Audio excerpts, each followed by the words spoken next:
The doctrine of Trinity. Doktrina ng Trinidad. So tayo pong mga Baptist ay naniniwala sa doktrinang ito ng Biblia. Amen? Amen. Amen. Tayo po ay naniniwala na meron pong isang Diyos, ngunit ang Diyos na yon ay nagpahayag sa tatlong persona at tinatawag nating Triune God. So ngayong umagang ito, mga kapatid, titignan natin kung totoo nga ba yung doktrina nito sa Bible. At saan natin makikita sa Biblia yung mga patunay sa doktrinang ito, the doctrine of the Trinity. Okay. Okay, pakikuha mo po sa first slide. Ayan, bali nilagay ko po kasi yan sa PowerPoint presentation. So, second slide. Meron ba? Nakikita ko dyan. Ayan.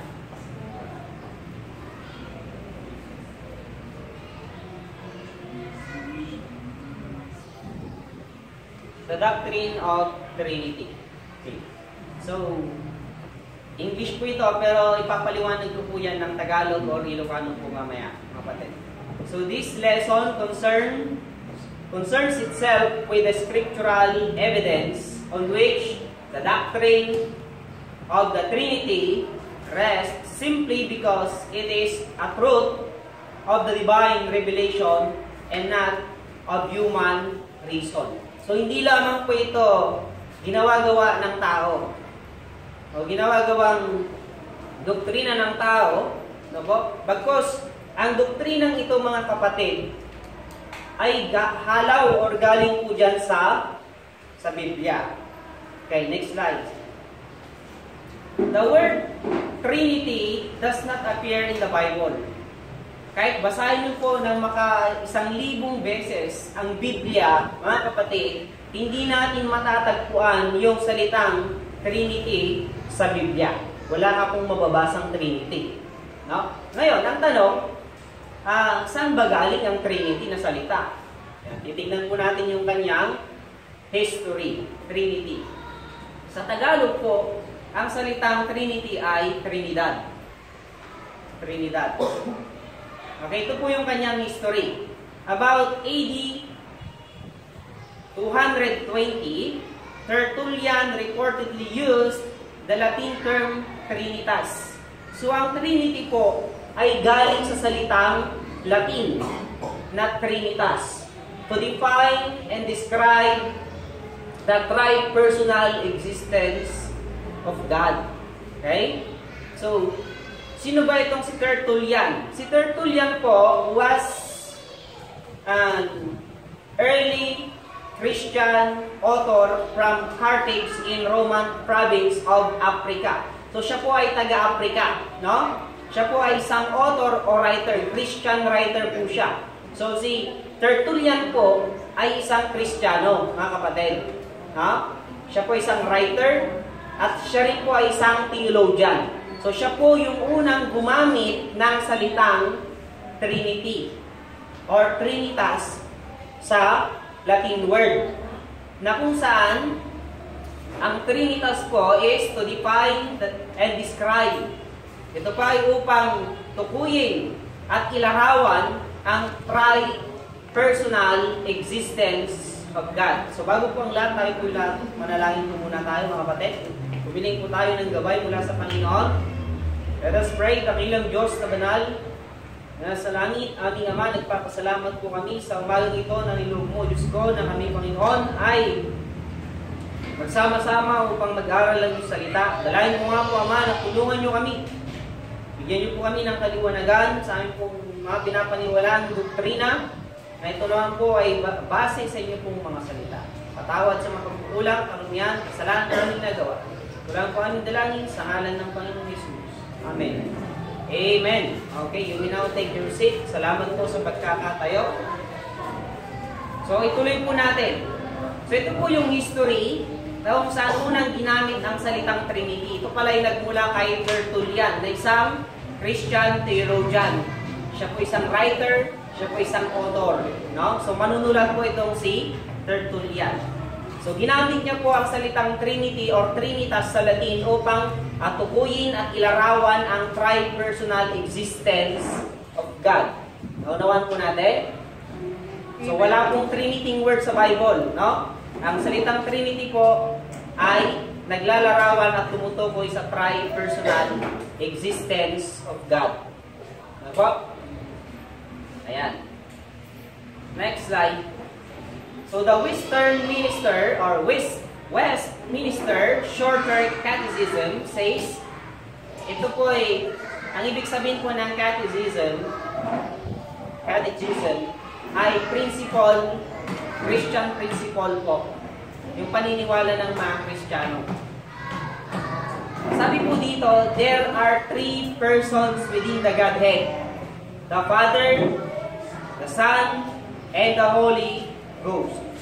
And these 3 are one God. The same in substance, equal in power and glory. Yan. They are equal in power and glory. Makikita natin mamaya yan, mga kapatid. Next slide. Okay, sabi dito, babasa niyo ba? Next slide na.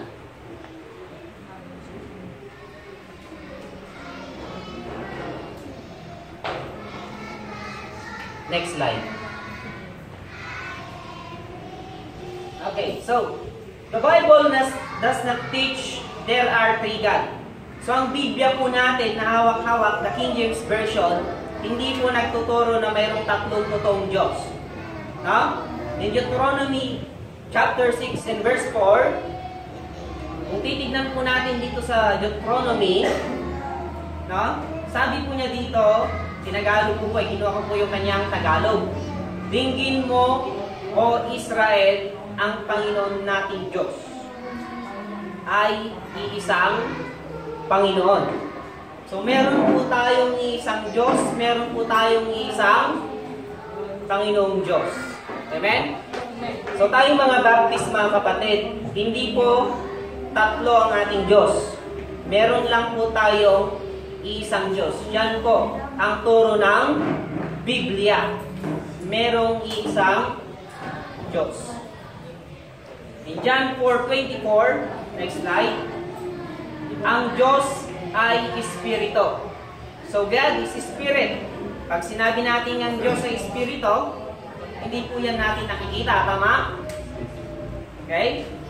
At ang mga sa Kanya ay nagsisisamba, ay kinakailangang magsisamba sa Espiritu at sa katotohanan. Yan. Kaya nga po mga kapatid, hindi tayo naglalagay dito ng larawan ng Diyos na sinasamba natin o pinapangalanginan natin. Kasi ang sabi ng Biblia, God is Spirit. Okay? Ang Diyos po ay Espiritu, hindi nakikita. At sinasamba natin ang Diyos sa Espiritu at katotohanan. Okay? So, nung araw po, nung kami ay hindi pa mga totoong mga Kristiyano, alam lang namin na may Diyos, kami po ay sumasamba yan sa mga larawan na ginawa ng tao.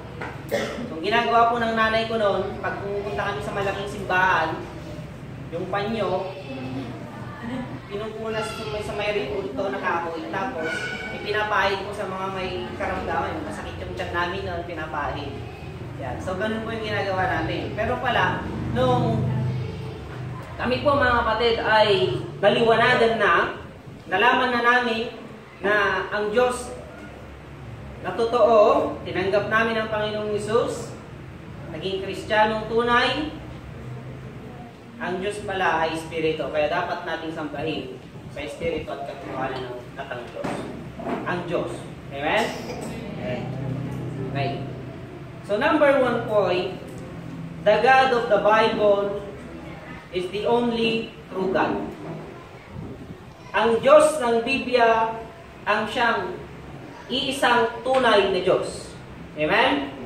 In Isaiah chapter 44 verse 6, ang sabi ng Bible, thus saith the Lord, the King of Israel, and His Redeemer, the Lord of hosts, I am the first, and I am the last.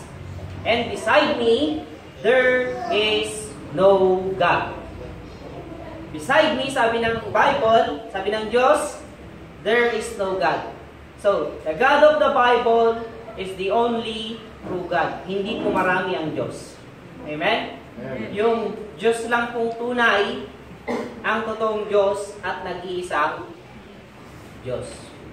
So, hindi po tayo yung mga taong sumasamba sa maraming Diyos. Yung mga ibang tao po sa mundo, iba't ibang panig ng mundo, mga kapatid, meron silang maraming Diyos. Diyos-Diyosan. No? Pero yung Biblia na ating hawak, iisa lamang po ang Diyos. The God of the Bible. Amen? In Exodus chapter 20, nasa 10 Commandments po doon, sabi ng Bible, sabi ng Diyos, Thou shalt have no other gods before me. Huwag kang magkaroon ng ibang Diyos-Diyosan maliban sa akin. Before me, sa aking harapan. No? Liwanag naman mga kapatid, ano? Na sinasabi mismo ng Diyos na siya lang ang Diyos, wala nang ibang Diyos na dapat sambahin kundi siya lamang. Huwag kang gagawa ng iyong sariling Diyos o Diyos-Diyosan. Pagka minsan, may mga taong hindi naniniwala sa Diyos. Meron daw isang pastor, mga kapatid. Itong pastor na ito ay kwandil. Meron din siyang katungkulan sa gobyerno. Sumali siya sa politician. Meron daw siyang nakausap na isang tao na hindi siya naniniwala sa Diyos. Hindi ako naniniwala sa Diyos, sabi niya. Sabi ng pastor na ito, ganun ba? Ka naniniwala sa Diyos ng Biblia? Kilala ko ang Diyos mo sabi. Talaga? Sabi ng taong ito. Yung Diyos mo, siya yung pinakapangit na Diyos. Yan. Yung Diyos mo, siya yung pinakamahirap na Diyos. At pinakamahinang Diyos. Sino yung Diyos ko? Sabi ng tao na yun. Yung sarili mo. Ikaw. Kaya kung di ka naniniwala sa Diyos ng Biblia, ang Diyos mo, yung sarili mo. Kasi wala kang pinapaniwalaan Tama? Yung sarili mo lang, yung pinapaniwalaan mo, di ka naniniwala sa Bible. Kaya yung mga hindi naniniwala sa Diyos ng Biblia, ang Diyos nila ay yung kanilang mga sarili. Okay? Their God is their belly, sabi nga ng Bible. So makita po natin dito sa Biblia po natin, mga kapatid, na ang Diyos ay isa lamang na Diyos. In the Old Testament, I am the first and I am the last, sabi ng Bible. Sa New Testament, sabi ng Panginoong Jesucristo, I am the Alpha and Omega, the beginning and the end. No? Yan. Next slide. And 1 Corinthians chapter 8, verse 4. Yan. Sabi dito, we know that an idol is nothing in the world, and that there is none other God but one God, or but one. So ito yung mga verse po na nagpapatunay na meron lamang kung iisang Diyos. No? James 2:19. Thou believest that there is one God, thou doest well. Kumbinsido na po ba tayo na meron lang isang Diyos, mga patay? Amen po ba? Amen. Amen. So tayong mga Baptist naniniwala na meron pong iisang Diyos. Isa lamang po ang Diyos. Pero bakit naniniwala tayo sa Trinity? Makikita natin mamaya yan. So, point number 2. The God of the Bible is a living God. So, ang Diyos po ng Biblia ay buhay. Amen? Ang ating Diyos po ay buhay na Diyos. In Joshua chapter 3 and verse 10, and Joshua said, Hereby ye shall know that the living God is among you. So, tinukoy po ng Biblia dito yung living God. Buhay na Diyos. So, kung buhay ang Diyos, ibig sabihin po, nagre-response ang Diyos. Amen? Patay lang ang walang response. Kaya nga, sinasagot ng Diyos ang mga panalangin ng kanyang mga anak dahil ang Diyos ay buhay na Diyos. Okay? Psalm chapter 42 and verse 2, "My soul thirsted for the living God." Sabi ni David. Sabi ni Joshua, ang Diyos ay buhay. Ang sabi ni David, ang aking kaluluwa ay nauuhaw sa buhay na Diyos. Siguro mga kapatid, nung si David, sa mga pagkakataong ito, siya ay nagbabackslide sa Panginoon. Siya ay tumatalikod sa Panginoon noong mga panahon ito. Bakit? Kasi nauuhaw siya sa Panginoon di ba? Tama? Yung kanyang kaluluwa mga kapatid ay uhaw na uhaw sa Panginoon. Ibig sabihin, naglolonging yung kanyang spirit. So, ang pagbabackslide, or pagtalikod sa Panginoon, ay anumang bagay na gagawin mo na mauuhaw ka sa Panginoon, sa salita ng Diyos. Kung yung ginagawa mo ay siyang dahilan kung bakit ka nauuhaw sa Panginoon, nagugutom ka sa salita ng Diyos, ibig sabihin yung mga bagay na yun ay mga bagay na nagpapalayo sa iyo sa Diyos. At doon mo masasabi na ikaw ay nagbabackslide sa Panginoon. Kasi naglulonging ka sa Panginoon. Gutom ka spiritually. Okay? Gutom ka spiritually. Sabi niya, "My soul thirsted for the living God." So, nag-backslide si David. Marahil sa mga pagkakataong nito, malayo siya sa Diyos. Kaya nasabi niya yan. No? Na nauuhaw siya sa buhay ng Diyos. Sa salita ng Diyos. No? In Jeremiah, sabi naman ni Jeremiah 10:10, "But the Lord is the true God. He is living God and an everlasting King." So, sinabi ni Joshua, buhay ang Diyos. Sabi ni David, buhay ang Diyos. Sabi ni Jeremiah, buhay ang Diyos. Ano na po masasabi natin? Buhay ang Diyos. So, buhay po ang Diyos natin at salamat sa Diyos. Dahil ang Diyos po natin ay buhay. No? Yung ibang tao, yung kanilang Diyos ay patay. Bakit? Hindi gumagalaw May tenga, hindi naman nakakarinig. May bunganga, hindi naman nagsasalita. Merong mata, hindi naman nakakakita. Yan. Merong pa, hindi naman nakakalakad. Merong kamay, hindi naman nakakahawak. Ang sino mang naniniwala doon ay magiging ganun din, sabi ng Bible. Kaya minsan yung mga naniniwala sa mga ganung Diyos-Diyosan, parang ganun sila. No? Parang bingi sila. Parang bulag sila sa katotohanan. Kaya salamat sa Diyos dahil ang ating Diyos ay buhay na Diyos. Amen? The God of the Bible is a living God. Kanina, the God of the Bible is the only true God. Okay. 2 Corinthians chapter 6 verse 16, Christians are said to be the temple of the living God. So, buklatin nga po natin yan, 2 Corinthians chapter 6 verse 16. So, mga mananampalataya daw po ay templo ng buhay na Diyos. Kung nakita nyo na po, say amen at pakibasa nga. 2 Corinthians chapter 6 verse 16. Okay, ganito po ang sabi ng ating Biblia. "And what agreement hath the temple of God with idols? For ye are the temple of the living God.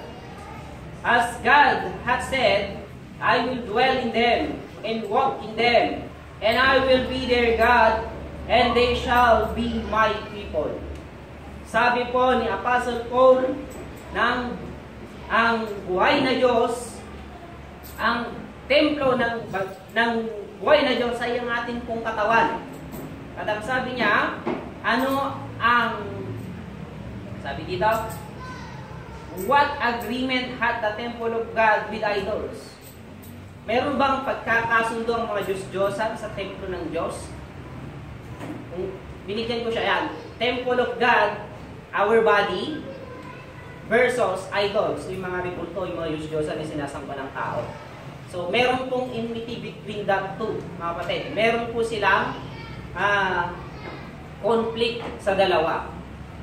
Kaya hindi po pwedeng ang templo ng Diyos, ng ating katawan at ang idols ay magsama. Amen? Ay hindi po natin kailangan yung mga idols o Diyos-Diyosan na gawa ng tao. Kasi sabi ng Bible, what agreement? Ano ba yung pagkakasundo? Walang agreement yan. Hindi pwedeng magkasundo yan. Ang templo ng Diyos at ang idols or Diyos-Diyosan. Maliit na Diyos. Ang pagkakakilala ng iba sa Panginoong Jesucristo, mga kapatid, idol o maliit na Diyos, Diyos-Diyosan, no? Pero ang Panginoong Jesucristo, hindi po siya ganun. So, trust in the living God. So, according to 2 Corinthians chapter 6 verse 16, ang sabi ng Panginoon po dito, as God hath said, I will dwell in them. Nakikipanirahan kumbaga ang Diyos sa atin, ng mga mananampalataya. I will dwell in them, sabi niya, and walk in them. Nakikilakad ang Panginoon sa atin. And I will be their God. Ako ang kanilang magiging Diyos, and they shall be my people. At sila ang aking magiging mga tao. So tayo po lahat dito ay tao ng Diyos. Amen? At ang Diyos na buhay na nasa langit ay ang ating Diyos. Yan. Next slide. So tapos na yan. Temple of God, which is our body, versus idols o rebulto. Hindi po pwedeng magsama yan. So, temple of God plus idols equals conflict. Komplikado po yan. Kaya ikaw, mananampalataya ka, tandaan mo, ng katawan na yan, kapatid, ay templo yan ng Diyos. Sana po, wag haluan yan ng mga idols. Ano ba yung mga idols na yan? Yung mas pinapahalagahan mo kaysa sa Diyos. Yan yung idols. No? Paano po natin trinatrato yung ating katawan? Kaya nga po, pinagbabawal sa mananampalataya yung bisyo kasi nakakasira yan sa katawan. Amen? Kasi idols yan eh. Yan. Kalaban yan, ang spirito. Ano pa? Ba't ibang klase ng bisyo, ng sugal. Kaya hindi dapat magsama yan. Kaya tayo mga mananampalataya, umiiwas tayo sa mga ganyan, bisyo, sugal, at kung ano ng bagay. Kasi yan ay walang agreement yan. Kasi ito, templo ng Diyos, sabi niya, ang ating katawan. Yung idol, walang agreement, walang pagkakasundo yan. Hindi pwedeng magkasundo yan. Kasi ayaw ng Diyos yan. Amen? Amen. Next, number 3, the God of the Bible is a personal God. So, personal God po pala siya, no? God is not an impersonal spirit, but a living personality. So, nakita man po natin kanina na ang Diyos ay buhay. Amen? So, possessing self-consciousness and self-determination. So, ang Diyos po natin, nakakaramdam din siya ng pag-ibig. Kaya nga, sabi ng Titus, dahil sa kahabagan ng Diyos, sa awa ng Diyos, iniligtas tayo ng Diyos. So nakaramdam siya ng awa sa mga taong papahamak. Nakaramdam siya ng pag-ibig, sabi ng John 3:16. For God so loved the world, that He gave His only begotten Son, that whosoever believeth in Him should not perish, but have everlasting life. Hindi na mapahamak, bagkus meron siya buhay na wala hanggan. Meron siyang self-consciousness and self-determination. Nakakadama po ang Diyos. Amen? So God is not an impersonal spirit, but a living personality. Letter B, possesses perfect intellectual and full knowledge. So the scope of His knowledge being unlimited. Mababasa din natin sa Bible, sa ating Biblia mga kapatid, na ang Diyos po ay perfect, intellectual, and full of knowledge. And yung kanya pong scope ay unlimited. Walang alam ng Diyos. Wala pong bagay na hindi alam ng Diyos. Banggalin po ng Panginoon. Hope natin, kaya niyang bilangin. Laman ng puso natin na hindi nakikita, kaya niyang mabasa. Laman ng isip natin, kayang basahin po ng Diyos. Siya po ay full knowledge. At yung kanyang knowledge o kalaman ay unlimited. Yan. Hindi po parang load ng limited. Mamaya, nag-expired na. Wala pong expiration ang knowledge ng Diyos. Amen? Amen. Amen. Ganyan po ang ating Diyos, mga kapatid. Okay. So, kinukopyo niyo po ba? Para kung nasa school tayo, mga estudyante, pag may klinash kang ganyan sa TV, kukopyain nila yan. Magre-reklamo sila pag hindi nila nakopya. Di bali, magpapakwis po ako mamaya. Agayit ko nito. Okay? So, ang Panginoong Diyos po ay maalam sa lahat. At hindi po limitado ang kanyang kalaman. Kung iniisip mo ngayon, alam ng Diyos yan. Kung yung puso at isip po nakasentro sa Kanya, alam ng Diyos yan. So, dapat, kapag tayo po ay pumapasok dito sa ating bahay-sambahan, iset natin ang ating isip at puso, isentro natin sa Panginoong Jesus. Amen? Amen. Amen. Bakit naman, preacher, kailangan nating isentro yung ating puso at isip sa ating Panginoong Jesus? Kasi nga, sabi nga ng quote, if you look at the world, you will be distressed. Kung titignan mo po ang mundo, ikaw po ay madidistress. Ano ang madidistress? Mababahala ka sa buhay mo. If you look within you, you will be depressed. Kung titignan mo naman yung sarili mo, madidepress ka, malulungkot ka. Tingin ka sa salamin, malulungkot ka na, bakit kaya ganito ako, pangit-pangit ko. Depressed ka na, mawawala. Ayan.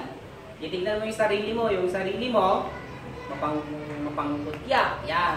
Kung ano-anong nakikita mong negative sa kapwa mo, kinukutya mo yung kapwa mo kahit hindi mo sabihin, pero sa isip at puso mo, nangungutya ka, nagwiyaw ka. Kaya kung titignan mo yung sarili mo, madidepress ka, no? Malulungkot ka lang. Kasi sabi nga ni Apostle Paul, yung gusto kong gawin, hindi kong magawa. Yung ayaw kong gawin, yun ang nagagawa ko. No? Yung mga spiritual na bagay na gustong gawin sana ni Apostle Paul, hindi niya magawa-gawa, mga kapatid. Pero yung mga makamundong ayaw niya sanang gawin, yun ang nagagawa niya. Baliktad. Nararanasan ng mga Kristiyano minsan yun. Amen? Yung lust of the flesh po natin, kalooban ng laman, ay sana ayaw natin gawin dahil sinasabi yan ng Holy Spirit sa atin. Pero minsan yun ang nagagawa natin, baliktad. Malakas talaga ang hatak po ng laman. But, if you look at Christ, you will be at rest. Amen? Titingin tayo sa Panginoong Jesucristo, magkakaroon po tayo ng kapahingahan. Kasi kung titignan mo ang Panginoong Jesucristo, wala kang masasabi. Wala kang mapupuna sa Kanya. Diba? Kasi, tinalin ang Panginoong Jesucristo, siyang tagapagligtas. Wala naman siyang ginawang kasalanan sa'yo. Siya ang may ginawa para sa'yo. Inialay niya yung kanyang buhay para tayo magkaroon ng kapatawaran at kaligtasan mula sa kapahamakan sa impyerno. Amen? Diniis niya. Despising the shame, sabi niya, yung kahihiyan, binaliwala niya para lang sa'yo. Imbis na tayo yung kahihiya sa harapan ng Diyos. Siyang tumanggap lahat nun, mga kapatid. Ang Panginoong Jesucristo. Kaya, lagi po sana tayo titingin sa ating Panginoong Jesus. Amen? Huwag kang titingin sa sarili mo. Huwag mong titignan ng tao. Huwag mong titignan ang mundo. Tignan natin ang Panginoong Jesus. Because when you look on Him, on the Lord Jesus Christ, you will be at rest. Pagkakaroon ng kapanatagan, kapahinganan ng iyong isip at puso. O, saan po ba nakasentro yung puso at isip natin ngayong umaga, mga kapatid? Sa gagawin natin mamayang after ng service, dapat nakasentro yan sa Panginoon. Amen? Huwag mong titignan yung katabi mo. Huwag mong titignan yung kamalian ng katabi mo. Tignan natin ngayon ang Panginoon. Ang Diyos. Okay? Next slide. In Proverbs chapter 15 verse 3, the eyes of the Lord are in every place, beholding the evil and good.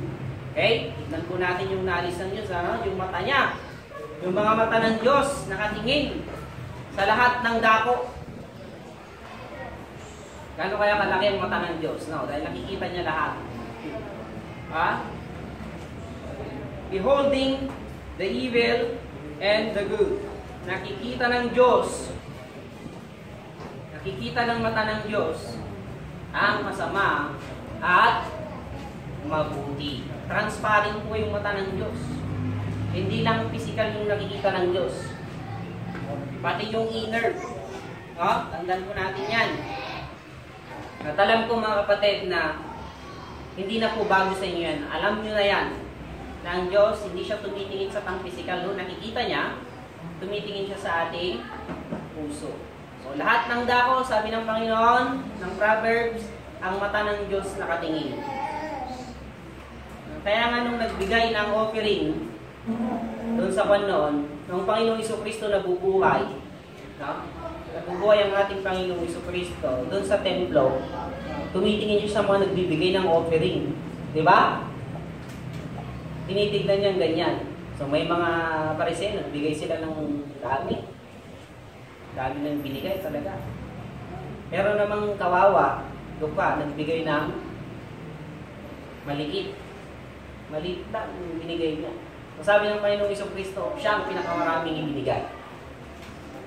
Bakit kaya? Parang paradox, no? Yung nagbigay ng kokonti, sabi ng Panginoon, siya yung nagbigay ng pinakamarami. Yung nagbigay ng madami, sabi ng Panginoon, siya yung nagbigay ng maliit. Bakit? Paano nangyari yun? Kasi mga kapatid, yung nagbigay ng kokonti, yun na yung kakayanan niya, buong kaya niya na yun. Na ibibigay. Kung bagay, 100% na yung kita niya ang ibinigay niya. Pero yung nagbigay ng marami, 1% lang sa yaman niya. So, sino ang pinakamaraming binigay? Siyempre, yung mas kukunting binigay, pero yung kukunting binigay niya, yun na yung buong buhay niya kung baga. Sa'yo na yan. 100% yun yung kanya. Yung nagbigay ng marami, 1% lang sa kayamanan niya. No? Sabi ng Panginoon,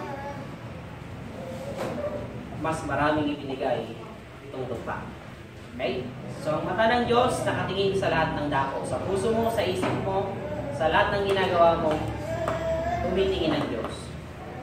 Hebrews chapter 4, verse 13. Neither is there any creature that is not manifest in His sight, but all things are naked and open unto the eyes of Him with whom we have to do. So, naked lahat sa mata ng Diyos. Open lahat sa mata ng Diyos. Sabi ng Hebrews chapter 4, verse 13. Kikita niya ang nakaraan, nakikita niya ang kasalukuyan, at nakikita ng Diyos ang inaharap. Walang natatago sa mata ng Diyos. Amen? Wala po tayong may tatago sa mata ng Diyos. Number 3. Only God can know the future. And Isaiah chapter 46 verse 10, declaring the end from the beginning and from ancient time that are not yet done, saying, my counsel shall stand, and I will do all my pleasure. Kaya makikita dito, hindi natin pwedeng turuturuan ng Diyos. Amen? Kaya sabi niya, I will do all my pleasure. Kung anong gusto ng Diyos, kung pleasure niya yon, kung kagustuhan niya yon, at siyempre, wala namang balak ng Diyos na masama. Okay? Gagawin niya lahat yung kanyang gusto kasi siya ay Diyos. Amen? Amen. Diyos siya eh. Sabi nga ng Bible, ang isang potter, gumagawa po ng palayok, nasa sa kanya po kung anong gusto niyang design. Tama? Ako, gagawa ko ng palayok. Nasa sa aking kamay kung anong gusto kong disenyo. Hindi mo sasabihin ng palayok, ganito ang gusto mong design. Ha? Ikaw, gumagawa ng palayok, ganito. Gawin mo kung ganito. Hindi pwedeng gawin ganon. Amen? Amen. So, ang Diyos ang magdi-design. Or ang potter, ang tagagawa ng palayok, ang magdi-design kung anong gusto niyang design. Ayan. Kaya yung pagkakalikha mo, pasalamatan mo yan dahil yan ay likha ng Diyos. Amen? Matuwa ka sa itsura mo ngayon. Dahil yan ang disenyo sa'yo ng Diyos at yan ang gusto ng Diyos sa'yo. So, my counsel shall stand. Nung sinabi ng Diyos, yun ang mananaig. So, makita natin dito mga kapatid that only God can know the future. Kaya mali yung may mga kumakalat kayo sa YouTube na yung tinatawag na time machine na pwede silang umikot, bumalik sa nakaraan, pupunta sila sa future. Yung pelikulang Back to the Future. No? Back to the Future. Ang Diyos lamang nakakaalam ng hinaharap. Sabi nga dito, declaring the end from the beginning. Siyang magsasabi ng una, simula, hanggang sa kahuli-hulian. Yan po ang ating Diyos. Di ba ang galing? Amen? Yan po yung sinasamba nating Diyos. At gusto po ngayong araw na ito na doon tayo titingin sa Diyos ngayon. Hindi po tayo titingin kay Brother June. Pag tinignan niyo si Brother June, daming kahinaan niya. Amen? Daming kamalian, maraming kahinaan, maraming pagkukulang. Kaya, doon po tayo sa perfect God, full of knowledge and unlimited power and knowledge, the Lord, God of heaven. Amen. Next slide. Number 4, Roman numeral number 4, the God of the Bible exists in 3 persons. Marami pong nagtatanong sa akin, ano ba i-explain to? So, nagbibigay lang ako ng mga illustration. Unang ginagamit ko, itlog. Nakakita ka na ng itlog. Oh, may isang itlog. Oh, pero may shell siya, may egg yolk, may egg white. Tatlo ba yan na itlog? Hindi. Isang itlog lang yon. Parang ganun ang Panginoon.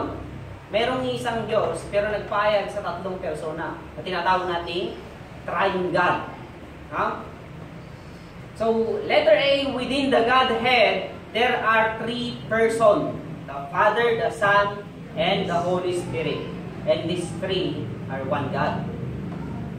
So, there is no single passage of the Scripture which states the doctrine of Trinity. Gaya ng sinabi ko kanina, wala kang makikita sa passage sa Biblia na mababasa mo mismo yung Trinity. Huh? There are many passages,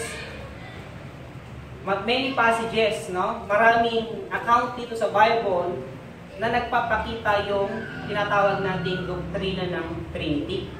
Okay? So, there are many passages in which the 3 persons are shown in their unity. Nagpapakita, no? Yung kanilang pagkakaisa. Kaya handa po ba kayong makita yung mga verses na yon? Amen. Naniniwala ba kayo sa Trinity? Na merong isang Diyos na nagpahid sa 3 persona? Baka meron naman dito na naniniwala na si Jesus ay isa lamang pong tao. Tao lang ng Panginoong Jesus. Yan po ang dinoktrina sa akin nun eh. Naniwala naman po ako. Kasi wala naman ako kalam-alam sa Biblia. Kasi Yesu Cristo ay tao lang. Sabi nga ng Bible, nagkatawang tao ang Panginoon. Totoo naman yun. Amen? Eh kung nagkatawang tao ang Panginoon, ano siya dati? Halimbawa, ang kabayo ay nagkatawang tao. Ano siya dati? Kabayo. So, ang Panginoong Jesucristo ay nagkatawang tao. Ano siya dati? So, naniniwala tayo na ang Panginoong Jesucristo po ay meron siyang 2 nature or kalikasan.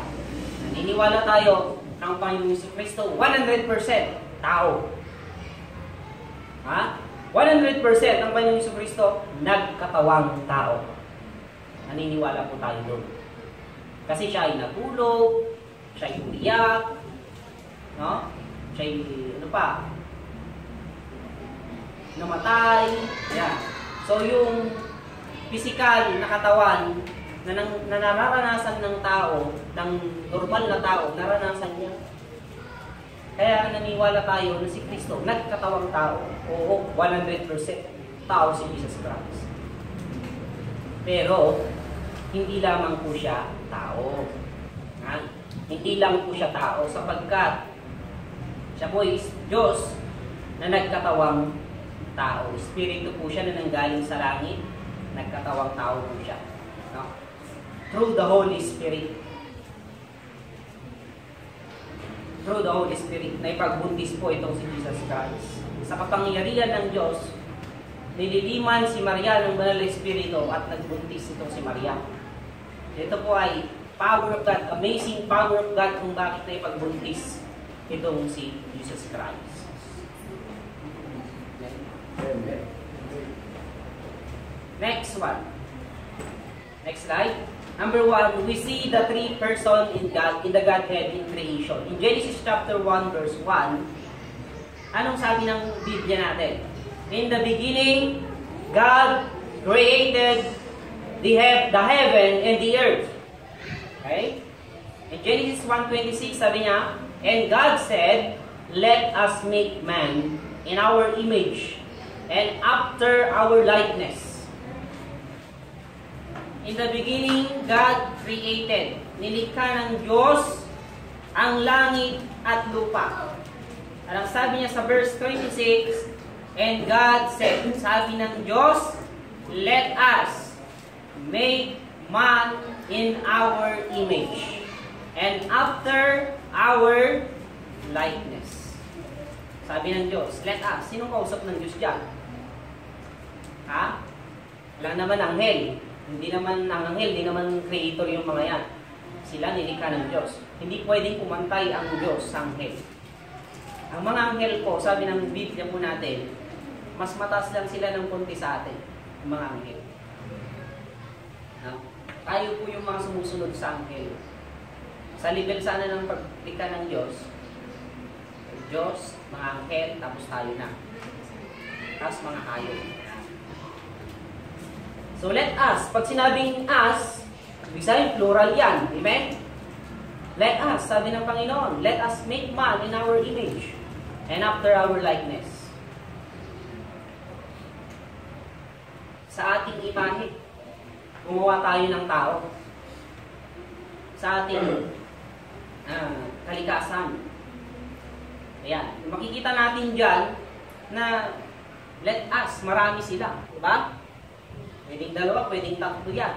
Let us make man in our image. Sabi ng iba, itong passage na ito, ang kausap niya dyan, mga anghel. Wala ka nang mababasa sa Biblia, mga kapatid, na kasama ng Diyos ang mga anghel na lumikha sa mundong ito. Makikita natin mamaya kung sino yung mga kasama, kung sino yung mga active sa creation ng mundong ito. No? Sino ba yung gumawa ng mundo? Sabi ng Panginoon, ng Ama, gumawa siya. Sabi ng Anak, gumawa siya. Sabi ng Holy Spirit, gumawa siya. So yung mga nag-uusap sa mga pagkakataong ito ay yung Father, Son, and the Holy Spirit. Sila yung nag-uusap dito, mga kapatid. So dito sa passage na ito, merong isang Diyos na nagsasalita. Pero tatlo.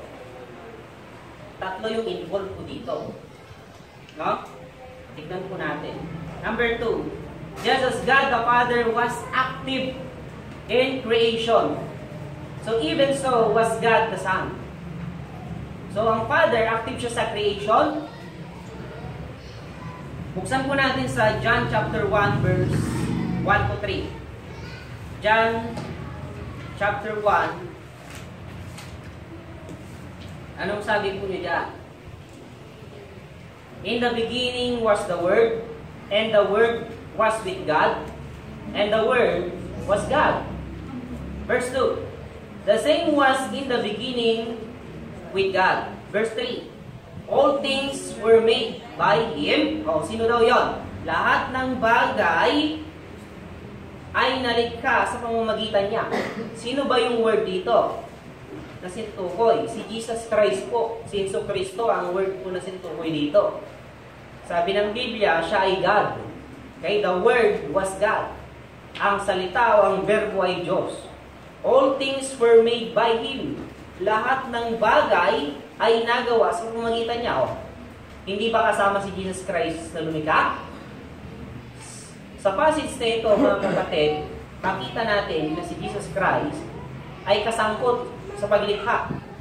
Kasi walang nagawa kung hindi siya, kung wala siya. Sabi ng ating Bible, no? And without Him was not anything made that was made. Walang nagawa, walang nalikha kung wala si Jesucristo. Amen? Amen. Kaya naniniwala tayo si Jesus Christ, isa siya sa creator ng mundong ito. Maliwanag po yan, mga kapatid. In Colossians 1, chapter 15. Nandiyan po yung mga patunay po natin. Colossians chapter 1, verse 15. Yan. Bubuklat na po ako ngayon. Dahil hindi ko po yan nakay. Colossians 1:15, who is the image of the invisible God, the firstborn of every creature. Verse 16, for by Him were all things created. Okay? By Him. Sino yun? Si Jesus Christ na naman po ang tinutukoy dito. All things were created that are in heaven and that are in the earth. Ano yung mga bagay na nilikha? Sa langit at sa lupa. Visible and invisible. Nakikita at hindi nakikita.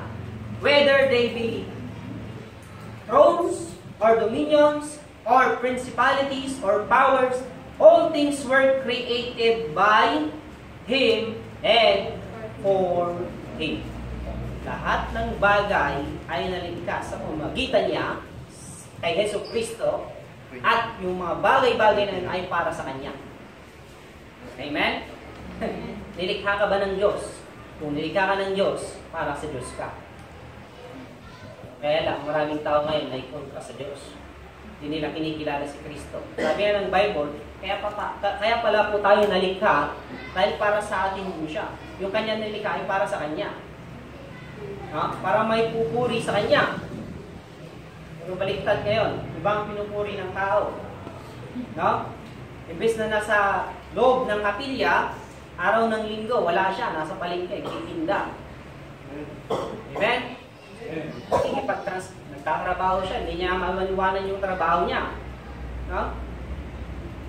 Sabi ko nga kanina, lahat ng bagay na ginagawa ng tao na makapagbibigay uhaw sa kanya sa Panginoon, yun ay isang uri ng paglayo o pagbabackslide sa Diyos. Kaya kung ikaw may ginagawa ka at nauuhaw ka sa salita ng Diyos, yun ay pagbabackslide sa Panginoon.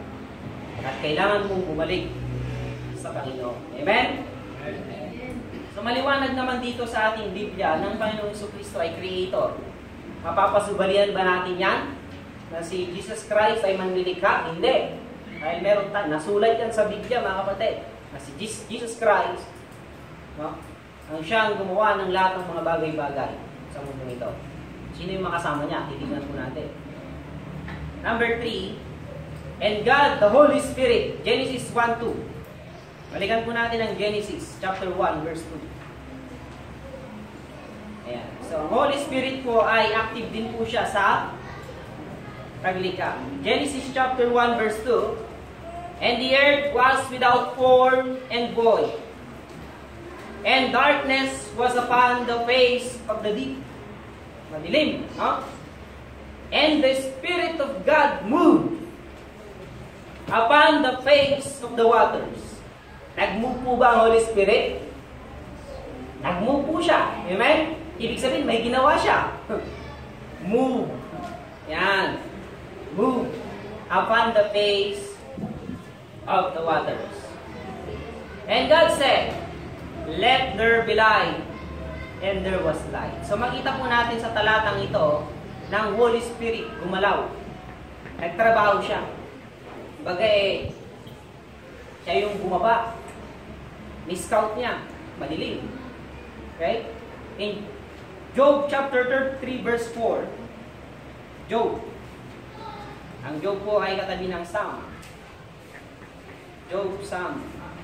Bago po mag-Psalm, sa Job po muna tayo.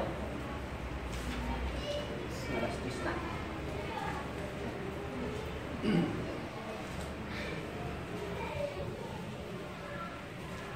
Yeah. Job chapter 33 verse 4. Okay, ganito po ang sabi ng ating Biblia. The Spirit of God hath made me, and the bread of life, the Almighty hath given me life. Anong ginawa ng Espiritu dyan? Sabi ni Job, ang Spirit of God, the Holy Spirit, made me. Sa Holy Spirit, ginawa ko, sabi ni Job. Hindi po ba ang Holy Spirit ay manlilikha? Kaya po yung nag-uusap-usap na tatlo sa Genesis chapter 1, ang Father, ang Son, and the Holy Spirit. Yung tatlong ito, mga kapatid, ay active in creation. Active po sila. No? Psalm chapter 104. So, Psalm chapter 104 verse 30.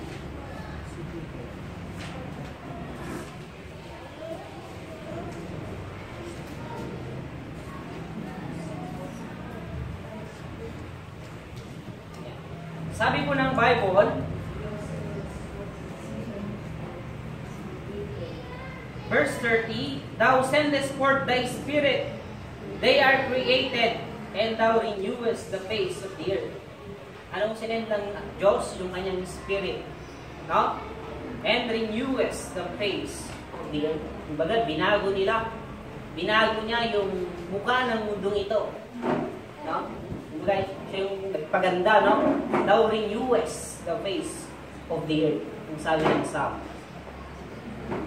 So makita po natin dito, mga kapatid, na ang Ama, ang Anak, at Espiritu Santo ay gumawa. Aminado po ba tayo doon? Amen? Sila po ay gumawang tatlo. Kaya, po tayo ng time. Bali, tutuloy po natin dito sa susunod. Amen po ba? Amen. Amen. So, yan po. Puputulin ko po muna dyan. Tayo po'y manalangin. Let us pray. Aming dakilang Diyos, katastasang Diyos na banal, salamat Panginoon dahil kami po ay naliliwanagan sa inyo pong mga salita, sa inyo pong pinapaniwalaan tungkol po sa iyo. Dahil ko nga po, Ama, na magsilbing kaalaman ng mga bagay na ito. Kami naman, Panginoon, ay may pagtanggol namin ang aming pong paniniwala sa iyo, Diyos. Manalo.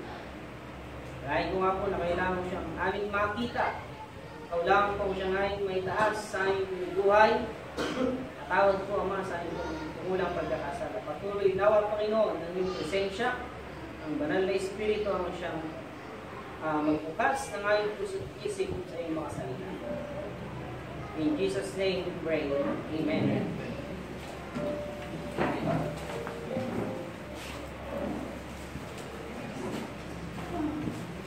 Maraming salamat, Sir John. Bago po tayo ipatuloy, ay awit. Kakantahin mo din ang buwan na awitin ay yung Seakeepers. Tayo po ito ngayon. Seakeepers, go. Seakeepers at kingdom of God, and His righteousness, and all these things shall be added unto you.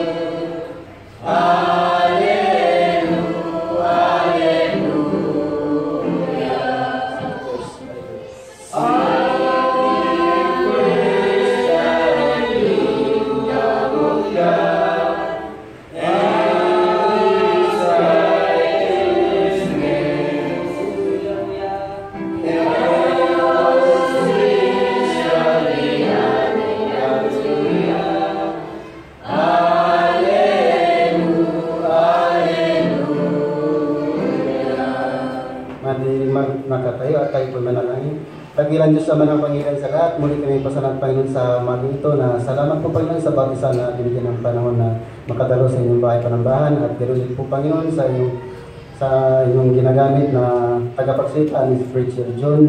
Maraming salamat po sa pinahagi na aming natutunan sa umagang ito Panginoon na ikaw po ang kumilos Panginoon sa bawat isa at hindi po ang tumanggap ng inyong mga salita. At Lord, hiling ko sa inyo na ikaw pa mag-ingat at magabay sa hanggang matapos ang aming service, Panginoon. At ito po ang hiling at dalangin sa pangalan ni Jesus. Amen. Tayo po ay umupo. Ate pong tatawagin ang ating magpapaawit.